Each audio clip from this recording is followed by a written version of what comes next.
জামিয়া আশরাফিয়া মাদ্রাসার চতুর্থ শ্রেণীর ছাত্র লামিম আহমেদ ফয়সল অপহৃত হয়।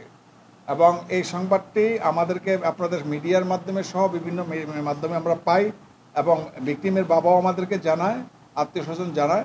আমরা তখন থেকেই প্রযুক্তি ব্যবহার করি এবং বিভিন্ন তথ্য সংগ্রহ করি। করার পর এক পর্যায়ে এই যে আসামির যে তার লোকেশন আমরা পাই। লোকেশন পাওয়ার পরে আসামির বাবার মাধ্যমে তাকে আসামির বাবার নিকট সে 15 লক্ষ টাকা চায় এবং আমাদের পরামর্শ মতে আসামির বাবাকে বলি যে টাকা দেব, আমার ছেলেকে দিয়ে দেন। তখন আসামি এই যে মোহাম্মদ হুসাইন সে টাকা নেওয়ার জন্য ওই যে আপনাদের পাবনা শহরের বাস টার্মিনালে আসলে বিকাল 5টা 30 ঘটিকার সময় আমরা তাকে গ্রেপ্তার করি এবং এই শিশু বাচ্চাটিকে উদ্ধার করতে সক্ষম হই।